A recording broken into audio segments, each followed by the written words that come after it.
warahmatullahi wabarakatuh.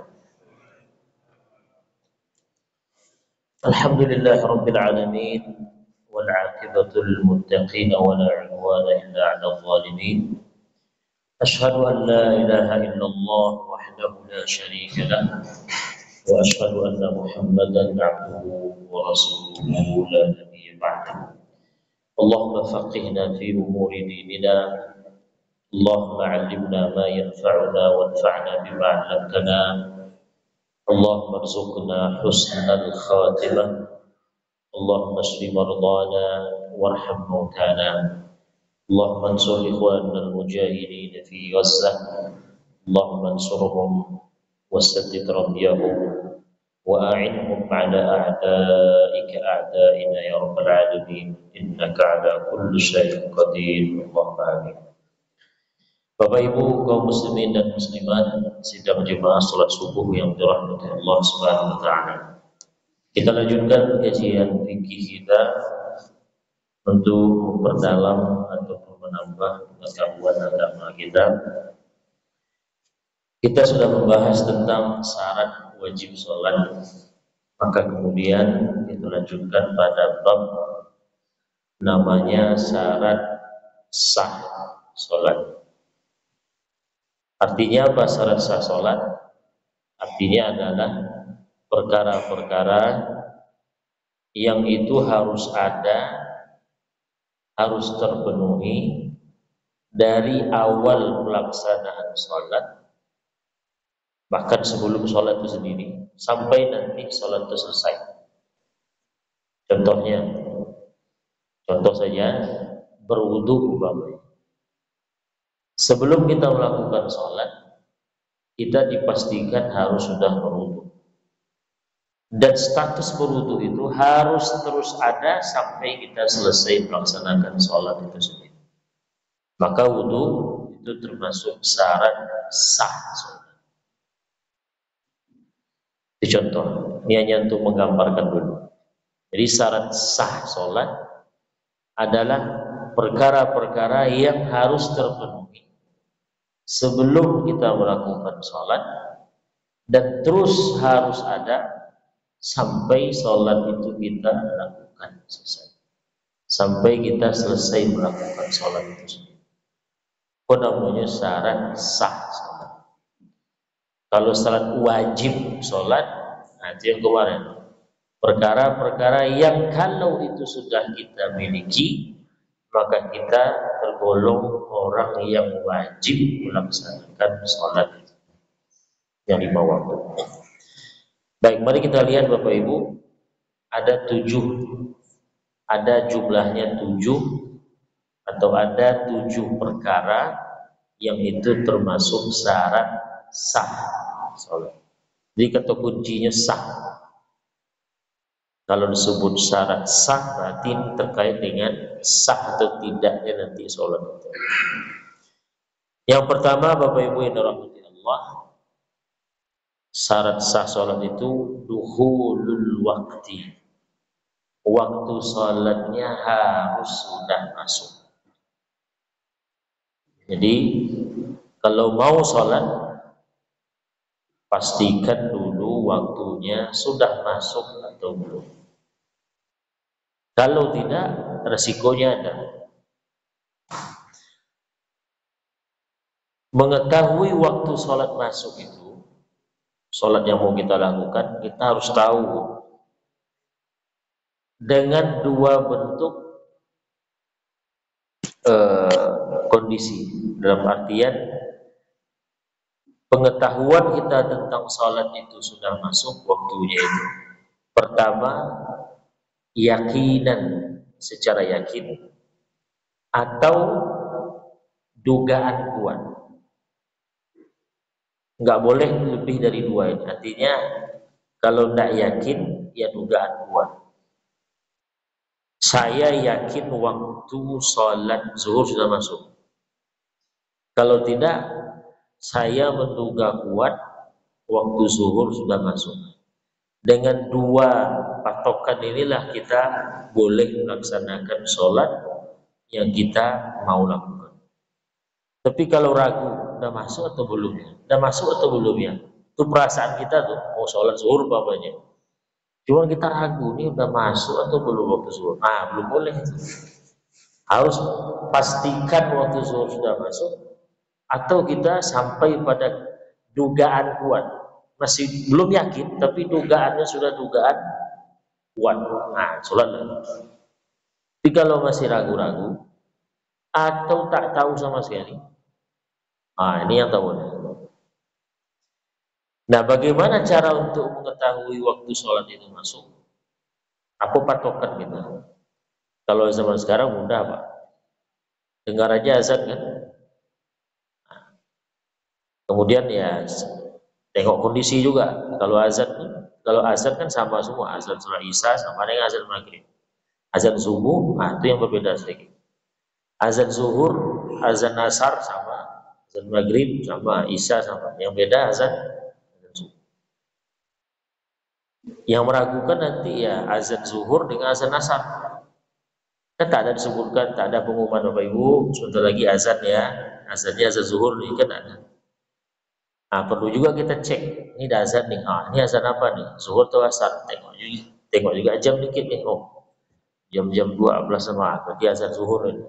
Perlu juga kita cek. Jadi dengan sekedar azan itu belum cukup itu untuk memastikan waktu sholat sudah masuk.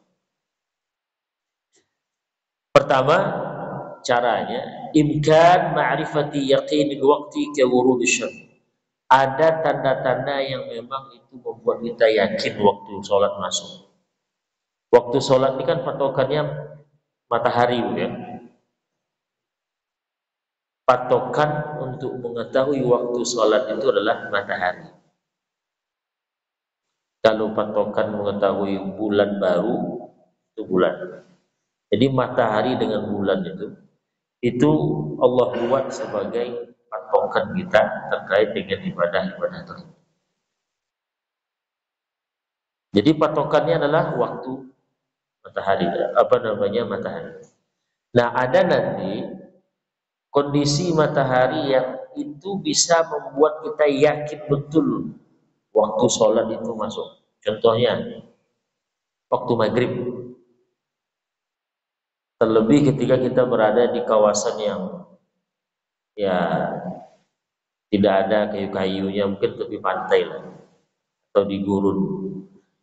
Nampak betul matahari itu terbenam.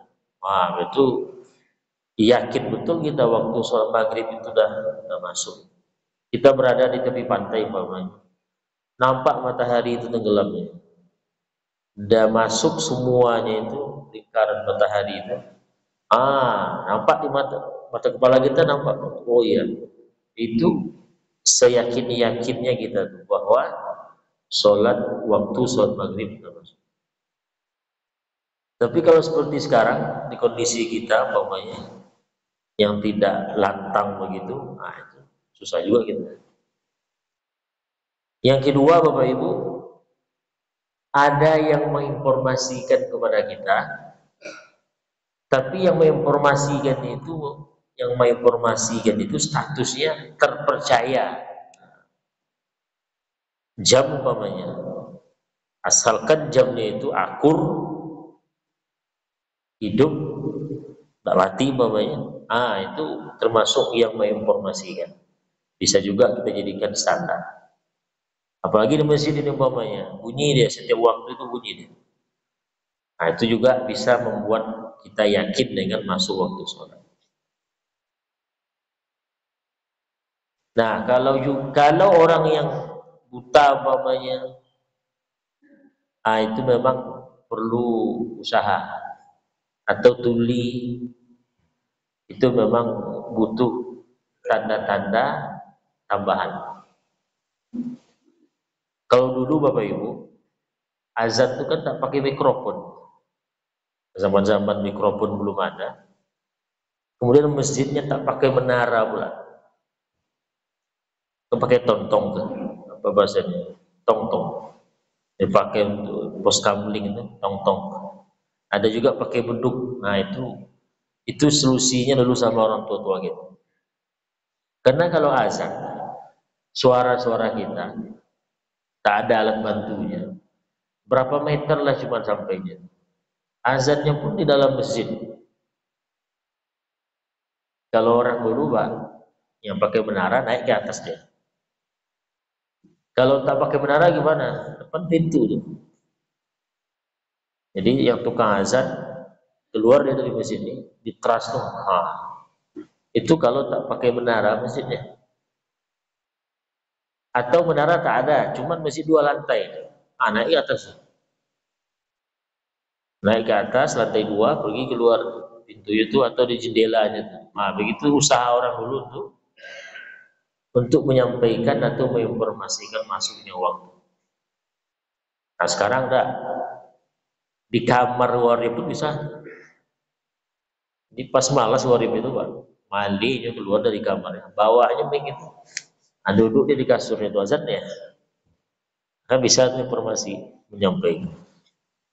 Jadi Bapak Ibu yang rahmati Allah, intinya adalah untuk sah sholat kita, maka pastikan dulu waktu sholat yang mau kita lakukan itu sudah masuk. Caranya bagaimana? Pertama, lihat tanda-tanda alam seperti matahari tadi. Kalau zuhur kan waktunya tergelincir, bayang-bayangnya tengok, bayang-bayang benda. Kalau maghrib, berarti matahari terbenam dan seterusnya. Atau tanda-tanda yang memang itu dibuat khusus untuk informasi waktu sholat. Alarm, kan sekarang canggih Pak, di HP ini bisa kita buat alarm penanda masuk waktu sholat, azan dan lain sebagainya. Intinya jangan sembarang sembahyang aja, pastikan dulu masuk waktu sholat. Dan otomatis Bapak Ibu harus tahu kita waktu sholat yang kita mau lakukan itu harus berilmu kita. Apa contohnya? Sembahyang suruh, sholat sunat suruh atau isyraq. Ambil waktu itu Pak. Sholat sunat isyraq atau suruh bikuhan. Kapan waktunya? Pas masuk waktunya di sini jam 6.12 tertulis itu. Syuruk itu artinya terbit matahari. Jam 6.12. Kapan kita melaksanakan sholat isyraq atau sholat suruh? Pas jam 6:12 atau gimana? Rata-rata mengatakan jam ditambah sekitar 15 menit atau 20 menit. Ya, artinya tidak pas jam 6.12. Alasannya apa? Kan termasuk sholat yang diharamkan itu mulai dari terbit matahari itu sampai setinggi tombak naiknya matahari itu. Kalau kita lakukan sholat di situ, berarti kita terhitung melaksanakan sholat itu di waktu yang haram. Itu alasannya. Tapi persoalannya Pak, ternyata ulama tidak sepakat. Ada yang mengatakan boleh ketika udah bunyi nanti dia atau udah masuk waktu syuruk itu jam 6:12 itu. Tak boleh kita melakukan itu. Ada ulama yang berpendapat seperti itu. Loh, bukannya itu waktu yang haram Ustaz. Waktu haram itu hanya bagi sholat yang dia itu tidak ada sebabnya. Itu ada sebabnya. Kenapa dinamakan sholat isyraq atau sholat syuruk? Syuruk itu kan terbit artinya Pak. Isyraq pun terbit artinya. Jadi sholat isyraq itu artinya sholat terbit. Terbit apa? Matahari. Jadi sholat itu sendiri disebut sholat terbit matahari. Biasanya sesuatu diberikan nama dengan mengaitkan dengan benda lain, berarti ada hubungannya tuh. Kok sembahyang? Namu sembahyang kok. Sembahyang terbit matahari. Berarti ada hubungannya. Apa hubungannya? Karena sholat itu dilakukan pas matahari terbit. Itu pula alasannya. Jangan ragu pula nanti. Pilihlah. Kalau Ustaz saya lebih nyaman dengan pendapat ulama yang mengatakan sholat suruk atau isyraq itu dengan melewatkan 15 menit, 20 menit, 25 dari terbit matahari. Monggo sudah. Tapi kalau ada pula kepepet umpamanya buru-buru gitu, ditunggu pula 15 menit nanti tak terkejar nih, ada pula keperluan. Sementara sekarang pas jam 6.12, pas matahari terbit. Pakailah pendapat yang tadi. Pendapat yang saya sampaikan. Jadi Bapak Ibu, terkait dengan waktu sholat itu, dua yang harus kita pastikan. Pertama, harus tahu ilmu tentang waktu sholat itu. Mau sholat duha, kapan sholat duha itu waktunya? Harus tahu kita. Yang kedua, teknis di lapangannya. Contoh nih, sholat zuhur mulai jam 1, contohnya jam 1. Sekarang udah jam 1 tuh belum. Berarti dua itu. Pertama, teorinya berarti, teori waktunya itu. Sholat zuhur kapan waktunya? Dari sini sampai segini, itu teorinya. Yang kedua, prakteknya. Betul nggak sekarang kita sudah berada di waktu zuhur? Dua ini harus kita pahami. Sholat witir, Bu. Sholat witir belum waktunya. Kapan waktu sholat witir? Sholat witir kapan waktunya? Bila masuknya waktu sembahyang witir.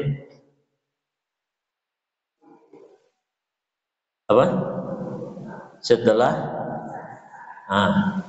Isya. Itu aja. Setelah kita melaksanakan sholat Isya, awak, bukan orang yang mau melaksanakan sholat witir itu, sembahyang Isyanya tuh alun. Sudah Ustaz. Sudah masuk waktu buat dia itu. Ya. Bukan patokannya orang sholat Isya. Ayo sholat witir kan. Sementara dia belum sholat Isya lagi. Itu harus tahu kita kapan waktunya. Kemudian pastikan memang sudah masuk belum waktunya yang tadi itu teorinya. Satu lagi, sholat sunat rawatib qobliyah. Sholat sunat rawatib qobliyah. Subuh tadi ada nak rawatibnya Pak? Qobliyah. Ada kan? Bila waktunya tuh masuknya. Setelah masuk waktu subuh, ya. Akhirnya kapan? Akhirnya setelah sholat subuh tuh. Ini perlu diperbaiki. Sholat sunat rawatib qobliyah masuk waktunya itu ya seiring dengan masuknya waktu sholat fardu. Sholat subuh lah, kan ada sholat sunat rawatibnya itu qobliyah. Masuk waktu subuh tadi, azan orang akan masuk waktu subuh tuh. Berarti sudah masuklah waktu sholat sunat rawatib qobliyah subuh. Kapan selesainya? Kapan habis waktunya? Kapan habis waktunya? Jawabannya dengan habisnya waktu subuh itu sendiri. Pernah dengar Pak? Yang biasa kita dengar apa? Waktu sholat rawatib qobliyah itu, kalau selesai sembahyang fardu itu lah habis waktu sholat sunat rawatib qobliyah. Itu biasa udah. Tolong diperbaiki. Sederhana aja Bu. Masih boleh kita sholat sunat rawatib qobliyah setelah melaksanakan sholat fardu itu. Paham? Zuhur ada nggak sholat sunat rawatib qobliyahnya? Nah kan? Qobliyah. Azan orang waktu zuhur. Mungkin telat kita masuk ke masjid ini. Dah qomat orang. Ya udah sholat zuhur kita berjamaah. Selesai sholat zuhur, salam. Tegak kita lagi. Sholat sunat 2 rakaat. Niatnya apa? Qobliyah zuhur. Habis itu tegak lagi 2 rakaat. Niatnya 2 rakaat ba'diyah zuhur. Boleh Pak? Sudah ada belum yang menyampaikan ini di sini? Belum ya? Berarti yang pertama nih. Jadi nanti Bu, Pak, kan ada kondisi-kondisi kita terlambat datang ke masjid ini. Tak sempat lagi kita melaksanakan sholat sunat rawatib qobliyah itu. Maka solusinya, dah sholat fardunya ikut jamaah, selesai sholat fardu itu berjamaah itu, tegak lagi lakukan sholat sunat qobliyah. Bagi sholat yang ada sunat qobliyah, paham bu? Itu penting kan? Jadi terkait dengan waktu sholat itu, pertama kita harus tahu secara teori sembahyang itu bila waktu masuknya, bila apinya. Yang kedua, secara prakteknya udah masuk belum waktu sholat nih, sesuai dengan teorinya udah masuk belum? Pastikan itu nanti. Sholat tahajud bila mulai masuknya bu?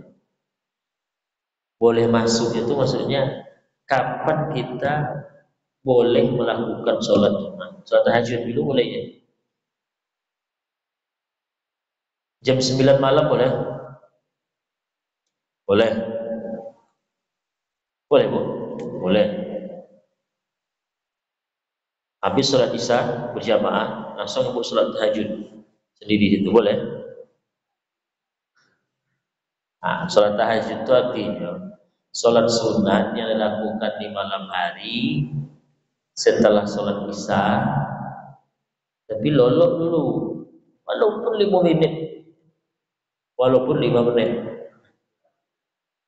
Habis sholat isya bu dari masjid ini, pulang ibu ke rumah, tidur ibu, atau terkantuk, tertahan, tidur, tersintak 5 menit, cuma 5 menit, terbangun nih. Ada bisa ibu sholat, tidak boleh ibu sholat tahajud. Pulang dari masjid sholat isya itu jam 8 pas banget. Rumah ibu depannya, langsung sampai di rumah jam 8 lewat 10 banget. Duduk depan TV karena memang dah tua-tua, pokoklah duduk langsung lomba langsung. Terbangun jam 8.15, 5 menit cuman. Tegak langsung duduk sholat tahajud boleh.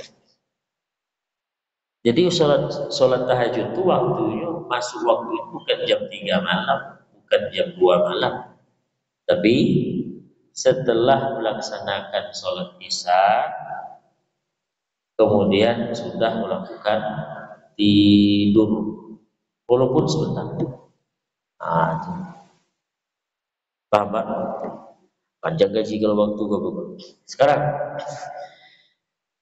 kalau sempat kita sholat fardu atau sholat fardu ya, kita sangka waktu itu udah masuk, yakin pula kita, yakin pribadi kita, padahal tak rupanya. Selesai sholat, apa kata cucu di rumah, bayang apa nih? Bayang apa Pak? Zuhur ya? Belum masuk lagi gitu ya. Tengok, la ilaha illallah. Kita patokannya jam tadi, azan bangun. Rupa jam yang kita tengok itu jam mati. Ya jam mati. Jam pendeknya pas jam 1 mati situ. Awak dia coba copek kan. Jam 1 rupanya tak. Rupanya jam 1 lagi.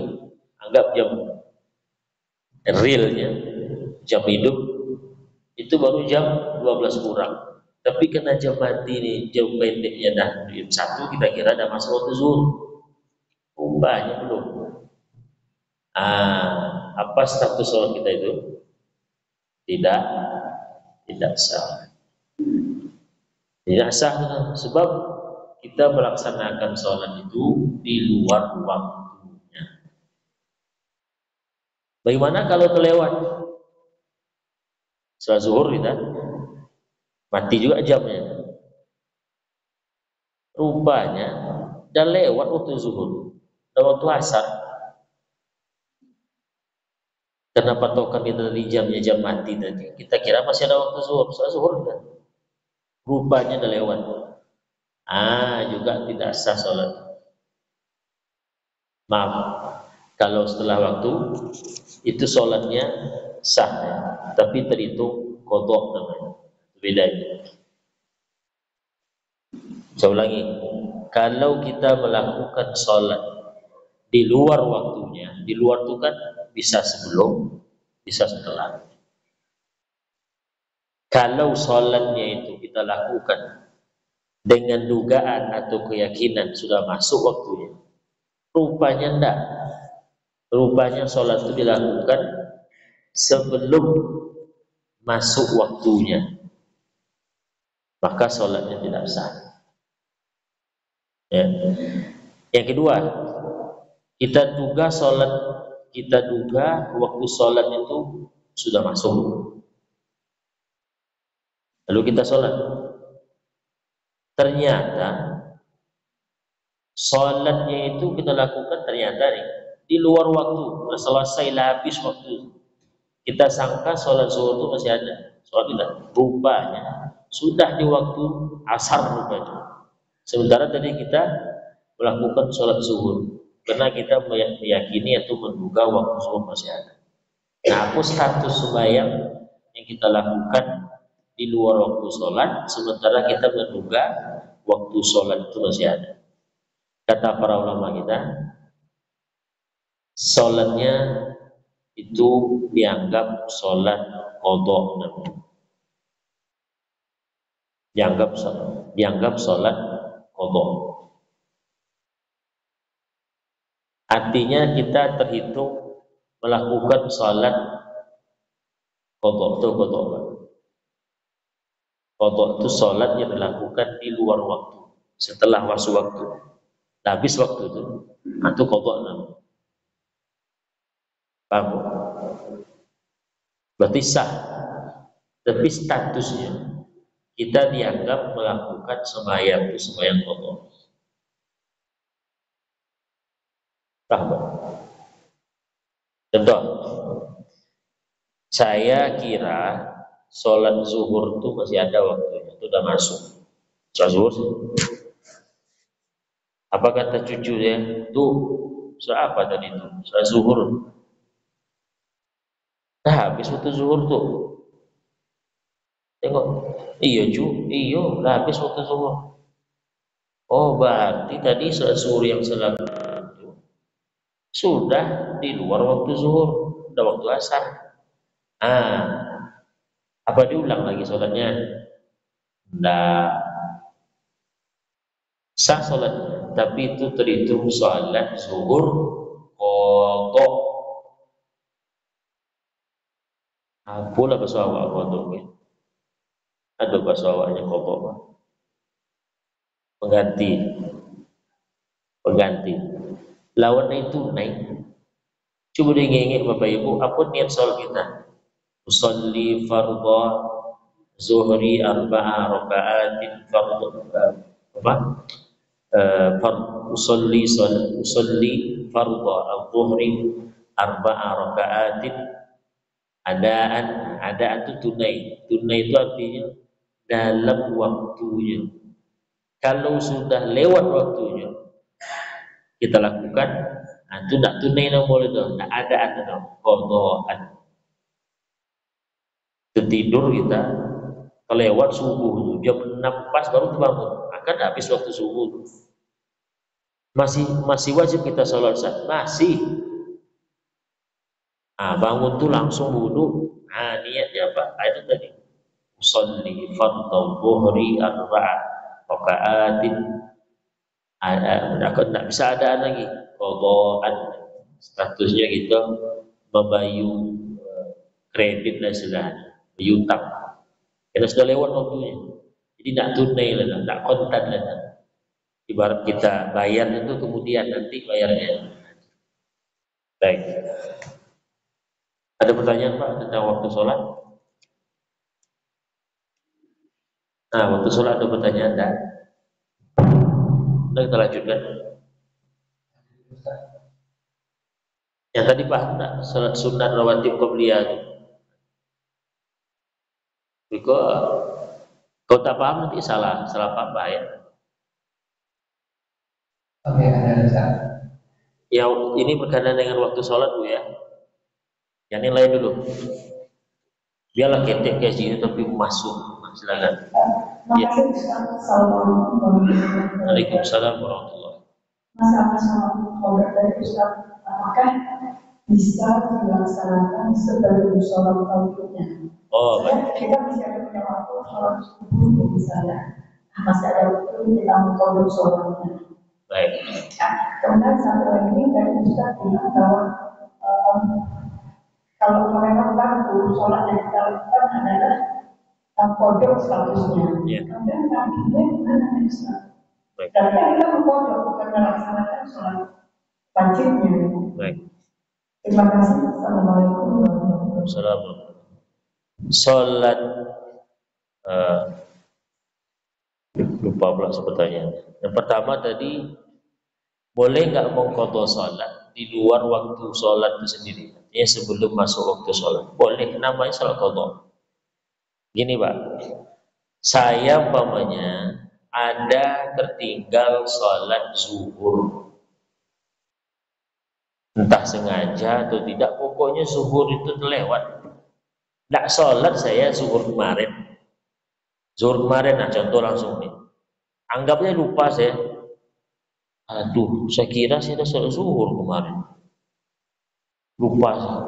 Baru ingat, astagfirullah. Nah, berarti saya tetap ada beban untuk melakukan sholat zuhur kemarin. Pertanyaannya, bilosan, kapan waktunya itu? Jawabannya, tidak menunggu waktu zuhur nanti siang. Kapan saya ingat? Sekarang. Astagfirullah. Nah sekarang, kalau ada wudhu, kalau sekarang ada wudhu, saya sholat zuhur langsung. Niatnya apa?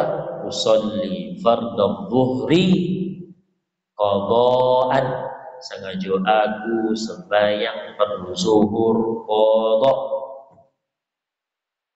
Nah, itu niatnya. Tapi Ustaz, sholatnya sekarang Ustaz. Sekarang anggap masih ada waktu subuh Ustaz. Berarti Ustaz sholat subuh berarti? Ya enggak. Karena sholat qadha itu artinya sholat yang kita lakukan dalam rangka membayar sholat yang tertinggal itu. Tapi waktunya itu bebas kapan saja, tidak menunggu masuk waktu sholat yang mau kita bayar ya. Paham Bu ya? Niatnya, kalau bahasa Indonesianya, sengaja aku sholat fardu zuhur, fardunya harus ada, karena zuhur kan, fardu zuhur qadhaan. Nah itu aja, qadhaan. Ya tidak boleh adaan. Kalau adaan salah. Adaan itu artinya kita melakukan sholat itu pas pada waktunya. Ini kan ada waktunya. Paham Bu? Saya kasih contoh lagi Bu. Saya lupa kalau malam tadi belum sholat isya. Paham Bu ya? Malam tadi saya rupanya belum sholat isya. Saya kira sudah sholat isya. Sekarang baru ingat. Astagfirullah, isya lagi terima malam. Kan lewat tuh sholat isya saya. Terus berarti lewat gitu aja, tak ada kewajiban lagi saya, tak ada beban.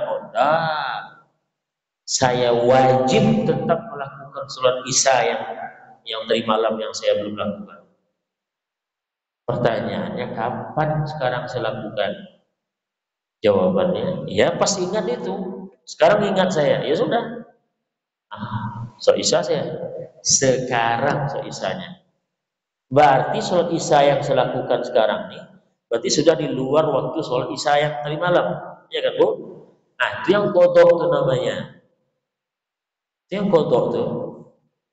Apa niatnya? Niatnya apa? Contohnya sholat isya tadi. Sengaja aku sholat fardu isya. Kok pakai fardu Ustaz? Ya karena isya kan fardu, sholat fardu. Sholat duha hanya pakai fardu pula. Sengaja aku sholat fardu duha. Nah boleh tuh. Fardu itu lawannya sunat. Fardu itu lawannya sunat. Kalau qadhaan lawannya nak fardu loh, adaan. Nah, jadi apa niatnya? Kalau niatnya pakai bahasa Arab, usolli fardhal isya'i qadaan sampai ujung. Ada kata qadaan. Nah, so isya saya. Walaupun sekarang waktunya waktu sholat subuh masih ada, tidak masalah. Paham Bu ya? Ini baru pertama. Memang biasa Bu, saya sering tanya orang, Ustaz, saya ada sholat yang saya tinggalkan dulu sengaja. Oh wajib Bu, kerjakan lagi. Harus dijemput, ulangi sholatnya. Maksudnya kerjakan walaupun sekarang. Walaupun sudah 2 tahun, 3 tahun. Oke. Kapan waktunya Ustaz? Saya tunggu sholatnya itu Ustaz, waktunya masuk. Enggak, saya bilang. Tak nunggu waktunya. Kerjakan waktu ibu ingat. Nah, kerjakan. Tidak menunggu waktu sholat yang kita mau lakukannya. Paham Bu? Yang kedua tadi apa?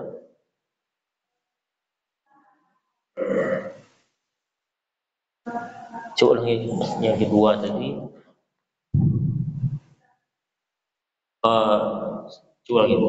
Kalau tidak salah tadi pakai fardu-fardu gitu ya. Ya, kita selama sholat fardu, kemudian kita melaksanakan sholat. Tadi kalau tidak salah itu terhitung di pondok. Iya. Status sholat fardunya mana? Iya. Tetap fardu atau tidak? Ya, fardunya di mana? Baik. Anggap sekarang Bu sholat subuh. Subuh ada saudara kita yang tak ke masjid, terbangun jam 6 dia. Suruhkan jam 6.12. Oh, berarti masih ada jam 6 lewat 11 masih ada tuh waktu subuh. Anggap terbangunnya jam 6:20. Dah terbit matahari, berarti dah habis itu subuh. Terbangun kawan kita yang di rumah itu jam 6.20. Dan lewat waktu subuh kata dia. Oh, berarti tak ada beban salat subuh. Oh, enggak. Tetap ada beban salat subuh. Walaupun waktu dah habis. Berarti salat subuh ya, tetap salat subuh dia. Oke. Niatnya apa? Tetap niatnya usolli fardho. Tetap pakai niat fardu. Jadi fardunya itu Bu, status fardunya itu, sholat itu fardu atau tidaknya. Ya tergantung jenis sholatnya yang mana. Kalau dia sholatnya itu yang 5 itu mau dilakukan di luar waktunya, sudah habis waktu sholat itu atau masih ada waktu, status fardunya itu tetap melekat di sholat itu. Paham? Jadi kalau ada orang terbangun jam 7 nanti dia lewat subuhnya, nanti pas sholat subuhnya itu dia kerjakan jam 7 itu tetap harus sebutkan fardu subuh. Kenapa? Ya karena subuh sholatnya. Karena sholat yang dia lakukan itu namanya sholat subuh. Jadi fardunya tetap melekat. Cuman yang tidak dia sebut itu nanti adaan tunai. Nah, itu yang tak boleh disebut. Kenapa? Karena sholat subuh yang dilakukannya itu setelah selesai waktu sholat subuh itu sendiri. Maka tidak boleh dia sebut adaan. Dia harus sebut qadaan. Singkatnya, adaan itu kalau sholat fardu yang kita lakukan itu masih dalam waktu sholat. Kalau qadaan itu sholatnya itu, sholat fardu itu kita lakukan setelah selesai waktu sholatnya. Paham ya? Sholat zuhur ternyata lupa kita. Pas waktu asar dah masuk baru sadar kalau sholat zuhur itu kita belum. Ya udah sholat zuhur kita di waktu asar. Tetap pakai nama fardu, sholli fardhoz zuhri. Qadaan apa adaan? Qadaan. Kenapa? Kan dilakukan sudah habis waktu zuhur. Paham ya? Ada lagi Pak? Ada. Baik. Kita lanjutkan. Kalau sholat sunat rawatib ba'diyah itu mulai masuk ya Bu. Sholat sunat rawatib ba'diyah. Subuh ada rawatibnya? Ada bu. Subuh ini ada sholat sunnah rawatib ba'diyah. Sholat sunnah rawatib itu kan sholat sunat yang dia rutin dilakukan di sholat fardu. Cuma dua jenis dia. Ada yang sebelum fardu itu, ada yang setelah. Nah, sholat subuh ada kan? Setelah dah, ya. Sekira ada nanti.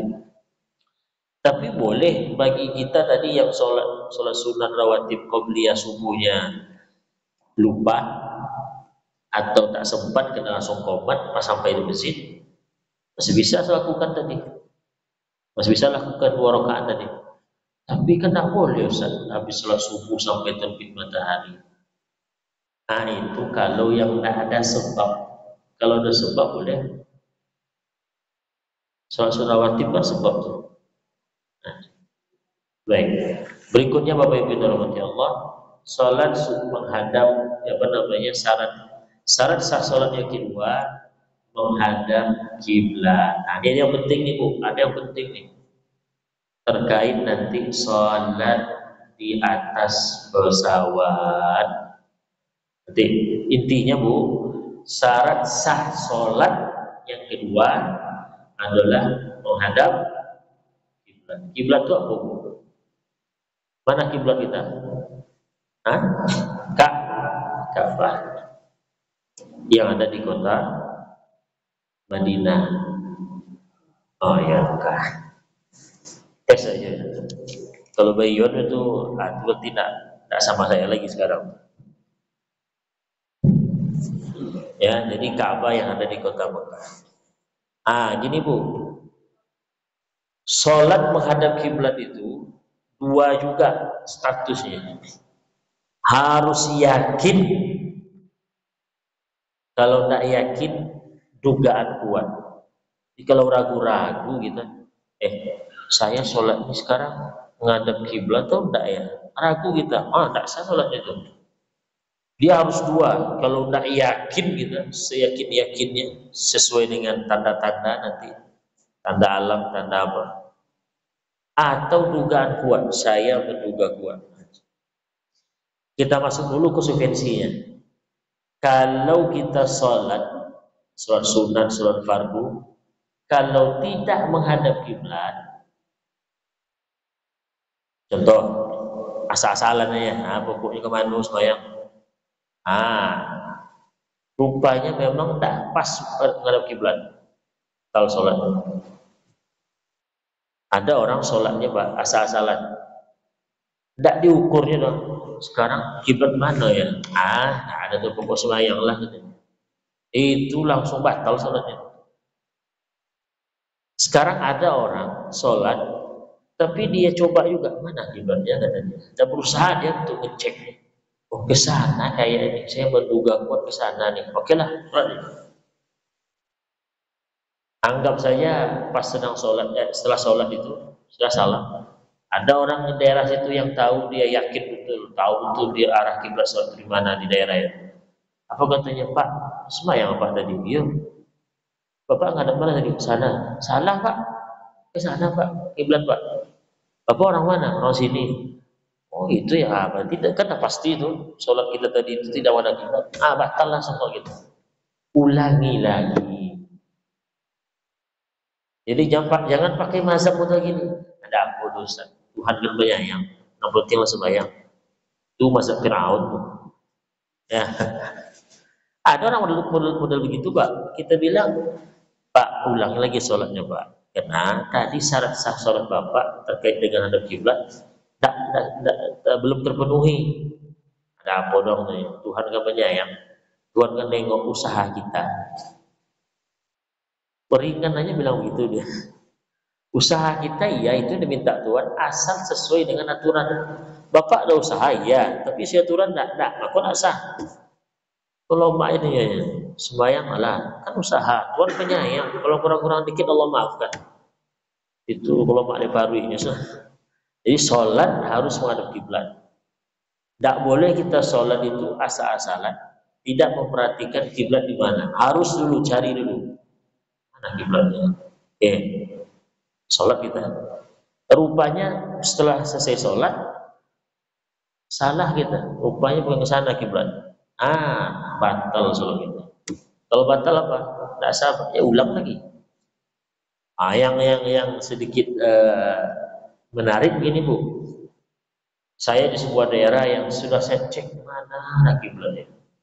Saya tengok, saya prediksi ke sana. Ya sholat Allah, sholat zuhur. Pas sembahyang zuhur tuh di rakaat pertama, apa kata hati saya? Kayaknya ke sana kayaknya kata hati saya. Kalau udah begitu kata hati saya wajib berubah pas setelah sholat tuh.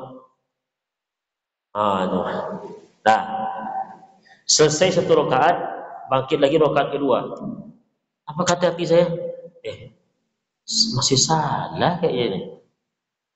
Kayaknya ke sana nih kiblat. Iya ke sana. Saat itu pula saya sebegini. Harus saya ikuti lagi ke sana kalau sana. Nah, sampai rakaat keempat, tegak rakaat keempat. Kata hati saya, masih salah nih. Ke sana kayaknya nih. Wajib juga saya mutar sana. Sehingga kata ulama kita, kalau ada orang sholat, selama sholat itu dia berpindah 4 penjuru. 4 penjuru, sana, kena merasa salah, ngadap sana, kena merasa salah, ngadap sini dia, ngadap sini, sampai salah sini. Itu sholatnya sah. Kenapa? Karena terjadi perubahan dugaannya. Justru kalau dia tak ikuti, batal sholatnya. Nah, itu pula. Tanpa harus berhenti sholat. Jalan terus sholatnya, jalan terus. Jadi nggak begini sholat. Saya duga kuat nih kiblat ke sana, ada sholat. Tiba-tiba kata hati saya salah, tidak ke sana. Sebatalkan sholat, batal sholat. Ulang lagi, Allahu Akbar. Nah, cukup berganti aja. Jadi, apa Bu?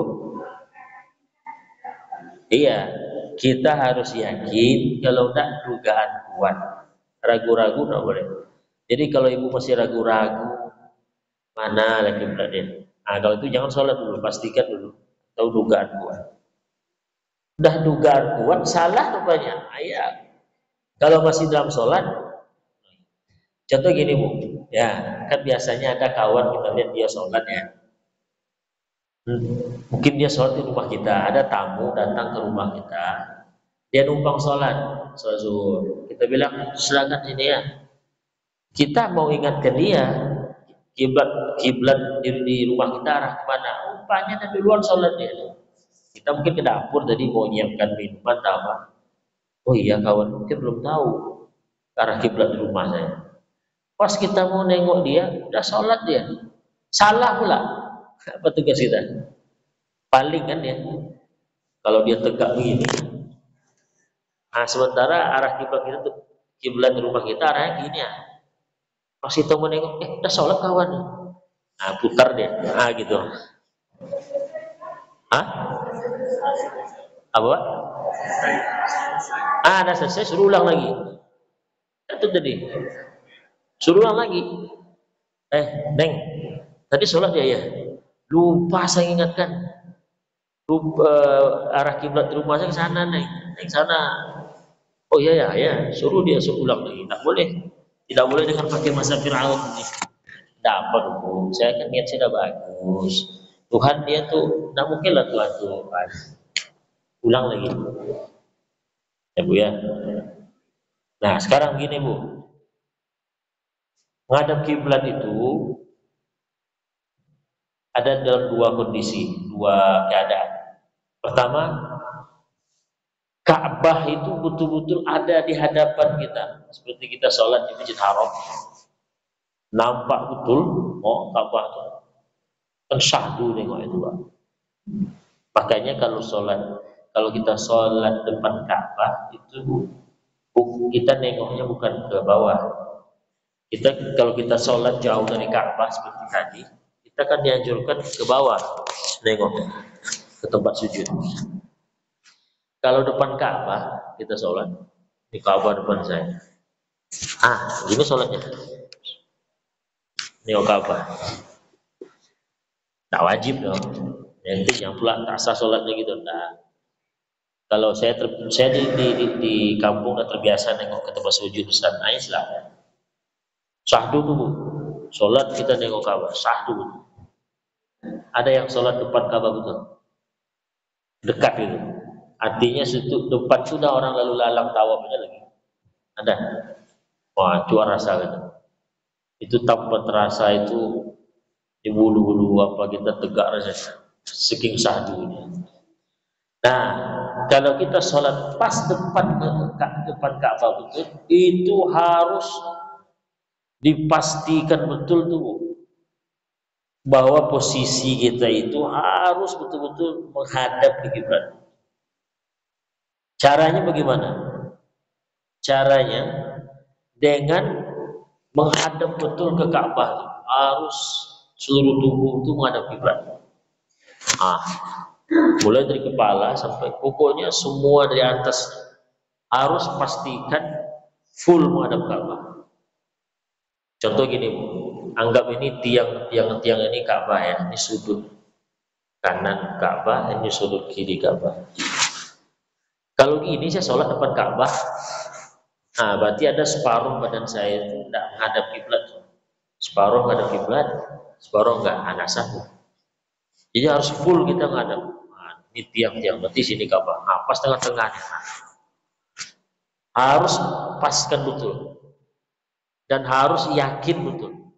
Nah, makanya sholat depan Ka'bah itu nanti harus pas betul. Badan saya pas betul Ka'bah. Nah, tembak betul pas Ka'bah. Nah, itu kalau Ka'bah ke depan kita. Tapi kalau kita jauh dari Ka'bah, dalam artian ada pembatasnya, tak nampak Ka'bah itu lagi. Sholat di hotel umpamanya, di hotel kan tak nampak dari Ka'bah. Kalaupun nampak, udah ada kaca, udah ada dinding pula. Cuman hotel kita tinggi, ini nampaknya Ka'bah. Kalau model begitu, itu dugaan kuat lagi. Nah, bisa kita pastikan pakai ukur pula, pakai tali pula di sana. Nah, kita duga kuat kayaknya udah pas nih. Sejajar ini badan saya dengan Ka'bah. Kayak kita sekarang, mana mau pastikan? Bisa dipastikan? Nah, pakai dugaan kuat. Kan masjid ini didirikan dulu kan diukur tuh Ka'bah pakai ini. Oke. Ini tidak bisa pastikan. Walaupun pakai apa namanya alatnya kompas ya. Walaupun pakai kompas canggih pun kompas, tetap status tidak pasti itu. Cuman dugaan kuat 98% aja itu kekuatannya. Jadi tidak bisa itu. Baik. Biasanya di hotel Pak, kadang-kadang ada hotel, kadang-kadang ada tuh arahnya, ada yang tidak. Nah itu hati-hati, pastikan dulu, jangan sembarang sholat. Pastikan dulu, tanya resepsionisnya mana kiblat, atau kalau ada yang punya HP Android, ada aplikasi mencari arah kiblat, pastikan. Nah sekarang begini Bu, cara ukuran kita menghadap kiblatnya itu apa? Ini dia. Kalau kita sholatnya itu sholat berdiri atau duduk, itu patokannya dada kita. Ya dada. Jadi dada ini harus sejajar dengan kiblat. Jadi kalau ada orang sholat begini, ini kan kiblat kita ke sana, anggap sana lah kiblat. Ini dia sholat, mukanya kiblat. Ada orang sholat gitu, dadanya ke sana, tapi mukanya ke sini. Bismillahirrahmanirrahim. Contoh ya, anak sana. Kenapa? Karena patokannya dada. Jadi dada tuh harus dengan kiblat, ke arah kiblat. Jadi dada patokannya. Jadi kalau ada orang sholat begini, jelas salah tuh. Ini enggak, dadanya ngadap ke sana, miring. Nah, mukanya pas betul ke kiblat lagi nih, anak sah sholatnya. Di dada patokannya. Kalau sholatnya baring,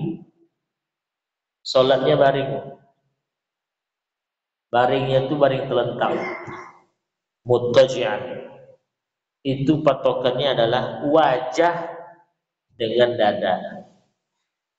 Jadi kalau kita sholat dalam kondisi berbaring, itu wajah itu menghadap ke arah kiblat, dada kita juga harus menghadap kiblat.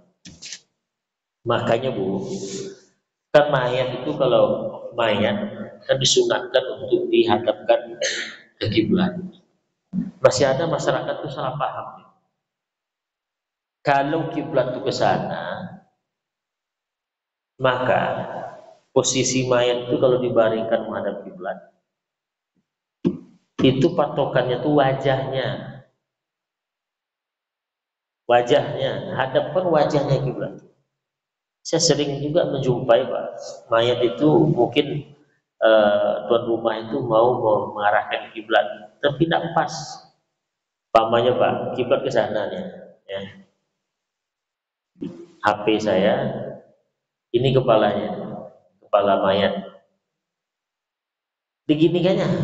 Nah, ini kepala mayat, ini kakinya. Berarti kena ke sana dia. Paham Bu? Manu muku mayatku hadapkan ke arah kiblat. Kiblat ke sana. Nah, sana. Nah, ini anggap mayat ini. Nah, mana kepala mayat? Ini yang saya pegang nih. Ah, berarti gini deh. Ha. Ini kepalanya nih. Ha. Ada yang mau dicontoh mana Pak Imam? Pak Imam. Ah, ini ya. Kiblat sana Bu. Nah, beliau contoh mayat nih. Ya. Coba baring dulu. Anggap dia baring sana. Sana ke sana Pak. Tak biasa belum. Sebelah sana. Sebelah sana. Oke. Kita mau posisikan ya, enggak baring aja baring. Nah, dia meninggal begini. Nah, kita mau buat dia itu menghadap ke kiblat. Kiblat ke sana. Kepala mana? Siko atau siko? Itu. Aco geser macam sendiri. Ah, begini. Ya. Ah, beginilah. Ini namanya dia menghadap kiblat. Ah, dah heboh. Yang biasa saya jumpai enggak Bu? Coba putar balik. Nah ya, putar balik. Dah sini kepala.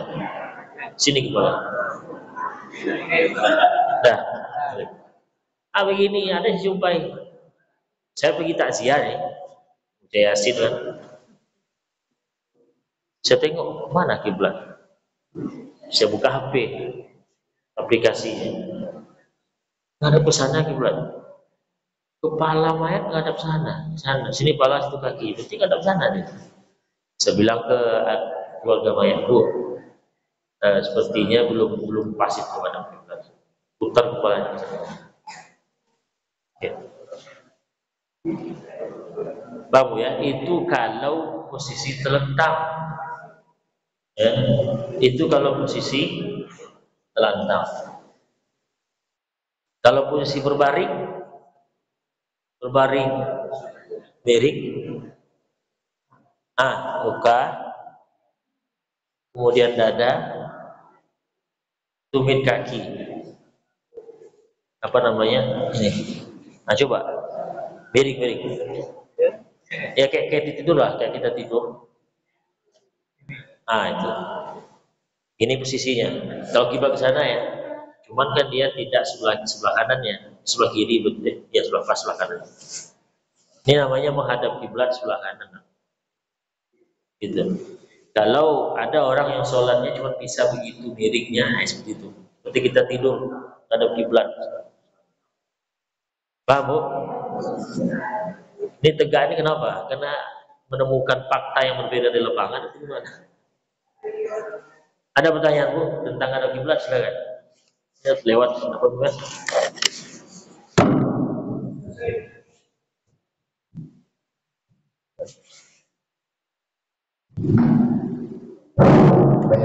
Ya. Terima kasih. Berarti yang selalu terkena dan tidak sesuai dengan tapi sesuai dengan kesempatan. Ya. Ada dua hal yang sebenarnya. Ya. Yang pertama dalam sholat. Ada dua pendapat yang saya terima. ini baru saya dengar masalah kodo sholat wajib kodo. Ada juga sholat wajib, tapi itu namanya wajib tetap kita laksanakan. Tapi istilah kodo yang sudah berguna, mau kodo sholat wajib itu katanya tidak ada. Kenapa? Karena itu adalah wajib. Pas ada sholat, kita sholat. Dalam perjalanan kita berpikir dan sebagainya. Tapi yang mana wajib. Dapat sedapat tidak ada. Tidak itu sedapat. Gimana yang benar? Kenapa? Karena dalam ajaran saya itu kalau tidak bisa berdiri sholat, kalau tidak bisa duduk, tidur, tidak bisa mengucapkan kata-kata bisa dengan ketik dan sebagainya kan? Ini kita harus apa pula pendapat orang tidak. Yang kedua, sholat yang kedua adalah menghadap arah kiblat. Tadi Ustaz sudah menyampaikan salah satu contoh Ustaz sholat tempat lain. Di masjid ada orang berkata, Ustaz ini sholat ya, arah ke sana salah Ustaz, arah ke sana Ustaz. Kemudian di hotel, kalau arah kiblat kita bertanya ke Ustaz, itu kita jumpa dengan orang. Seandainya kita pergi ke hutan sholat, tidak ada tempat bertanya ilmu apa yang kita cari, ilmu apa yang ada, yang kita dapat untuk arah sholat. Ya, kemana kita arahkan hati kita itu? Niat kita itu kemana arah kita? Karena tidak ada bertanya apa ilmunya untuk menentukan arah kiblat tersebut. Terima kasih. Baik, pertama terkait dengan mengqadha salat. Jadi begini Pak, memang masalah hukum mengqadha salat itu ada yang disepakati, ada yang tidak. Yang disepakati adalah mengqadha salat fardu tentunya ya, yang itu terlewatkan tidak sengaja, tak sengaja tak lupa, tak lalu. Ya, sesubuh nih, terbangun kawan tu jam. Sekarang terbangun nih, kan ada habis subuh, terbangun nih. Itu kan tak sengaja tuh. Tertidur tak sengaja, baru bangun sekarang. Itu semua ulama mengatakan wajib itu diqadha. Dan dua pendapat itu Pak, pendapat. Tapi nanti sholat fardu yang sengaja ditinggalkan, sengaja doang supaya subuh itu lewat. Sengaja abikola. Atau memang tidak sembahyang ya. Dah habis waktu subuh itu nanti. Baru sholat subuh dia. Kalau ini ada memang ulama yang mengatakan tidak bisa diqadha dan tidak bisa diqadha. Walaupun kita qadha, tidak akan bisa diqadha. Itu dia. Sehingga bagi ulama yang ini tidak perlu diqadha. Sebab diqadha pun tidak ada gunanya. Karena Anda sudah melewatkan sholat itu dengan sengaja. Ini semua yang wajib engkau lewatkan dengan sengaja. Anda qadha atau tidak sama aja. Kodoso ada gunanya. Tapi ulama yang lain itu ulama mayoritas ulama mengatakan tetap wajib diqadha. Di situ bersilang pendapatnya.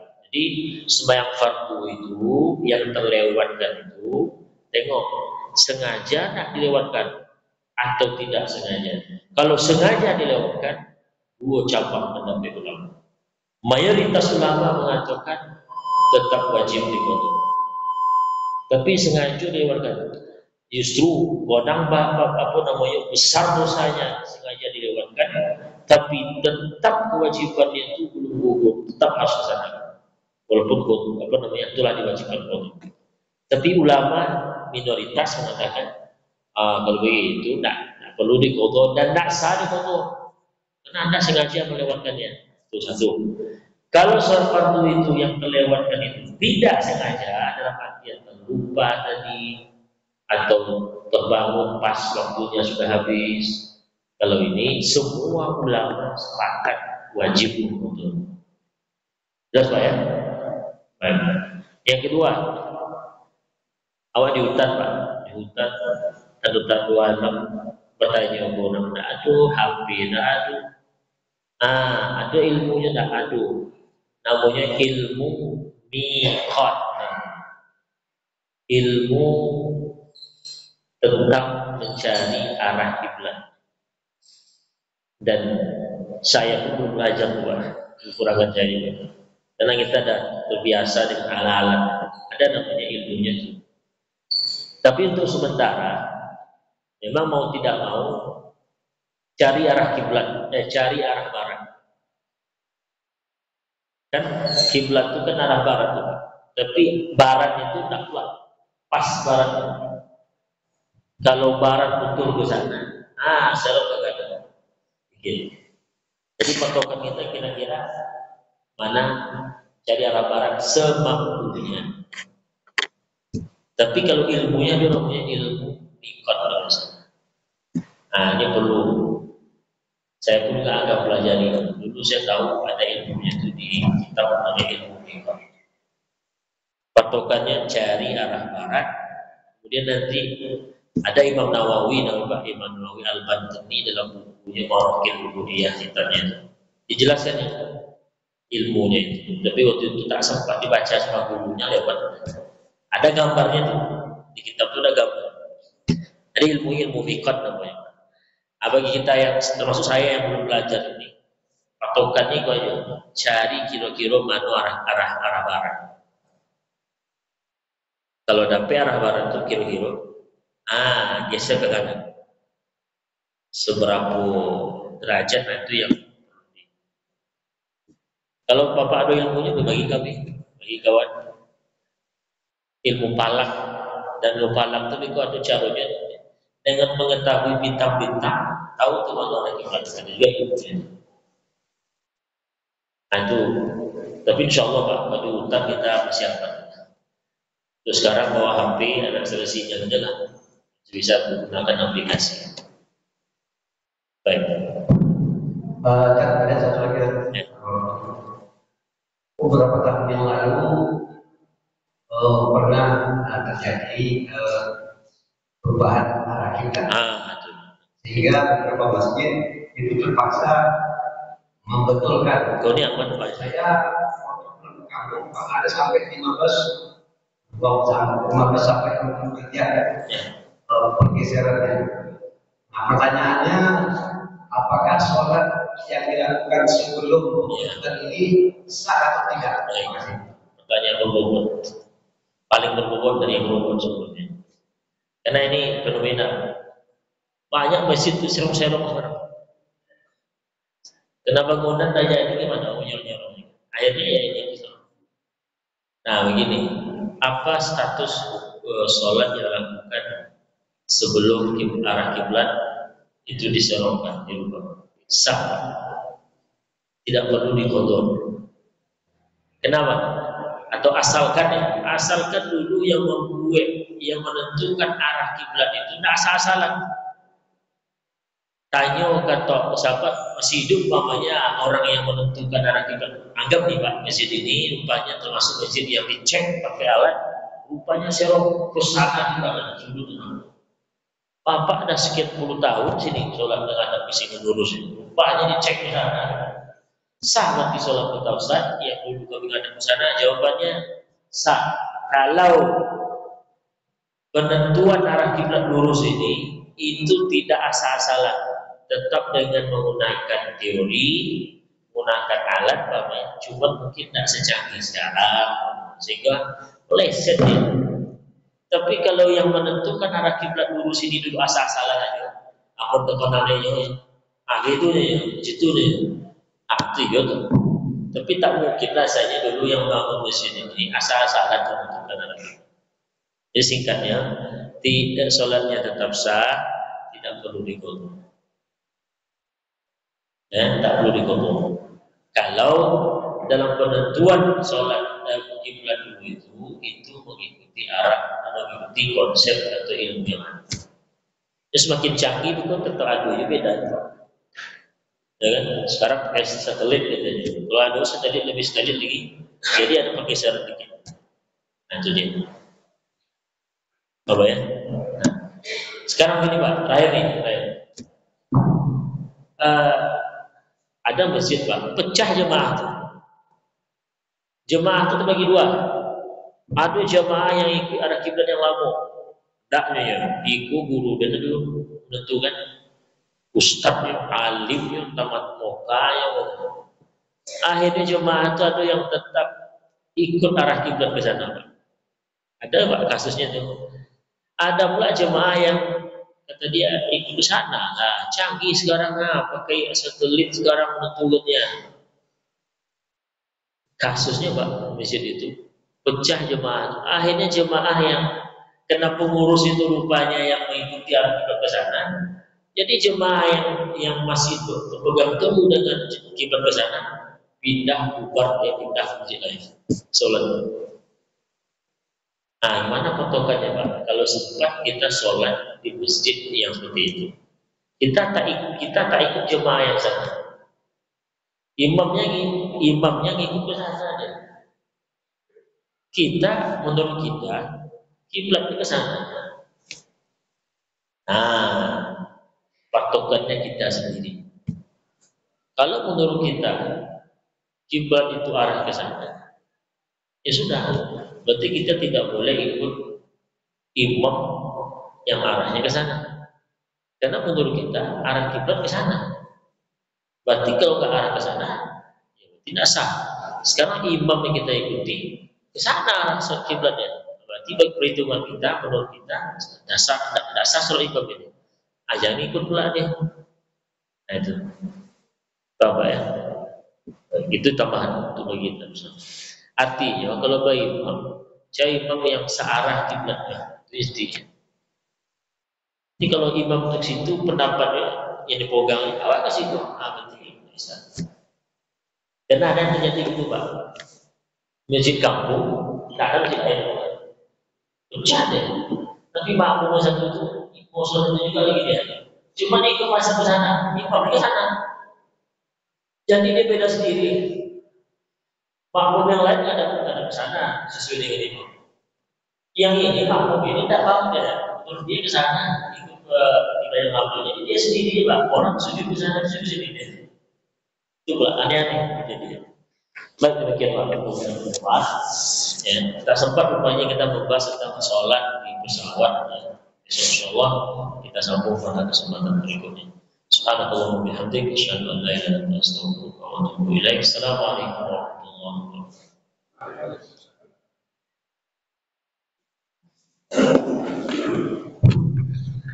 Baik, terima kasih kepada Ustaz cara kepada kita. Semoga dapat kita makan. Bapak Ibu berjamaah setelah ini kita selamat bersama dan insyaallah satu depan akan diisi oleh Ustaz Dr. Syafri Ali, kemudian Kisah Sultan.